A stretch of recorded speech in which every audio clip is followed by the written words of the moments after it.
Welcome to another ABC University training session.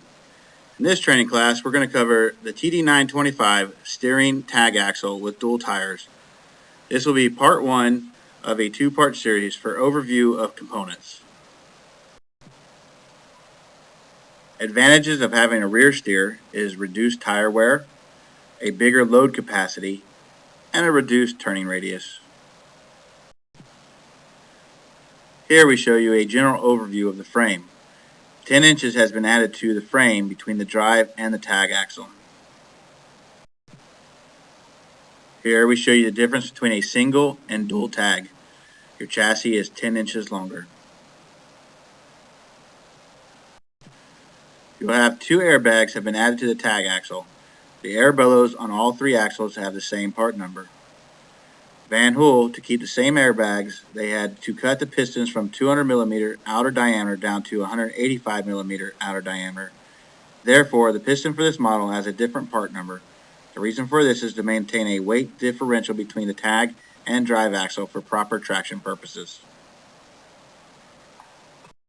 The fuel tank has the same capacity as previous double-deck coaches. However, it has a different part number due to a different configuration of the tank. In this slide, we show you the torque specifications.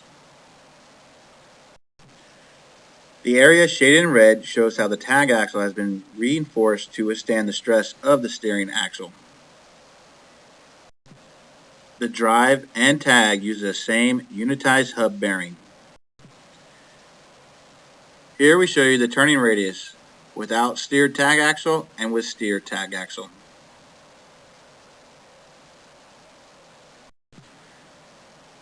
For your component locations, number 1 is your steering pump, 2 is your pressure accumulator, 3 is the valve block, 4 is your fluid tank, 5 is your angle sensor tag axle, 6 is your steering cylinder, 7 would be your ECU, 8 is your angle sensor front axle, 9 is your cooler, and 10 is your tag axle steering reservoir.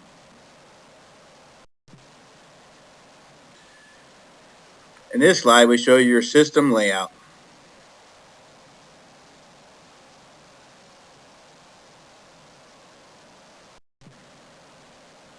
Safety angle transducer front axle.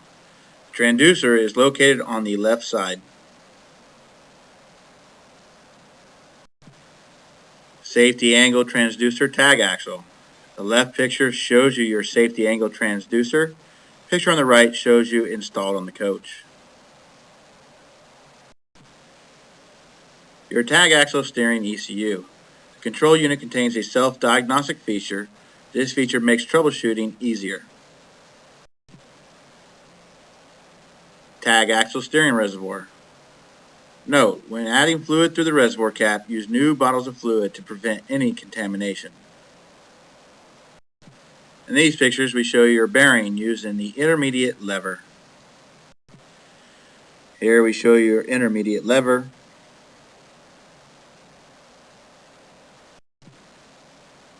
And your steering cylinder.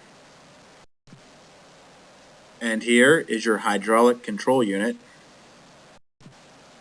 Your pressure accumulator stores 2,175 psi.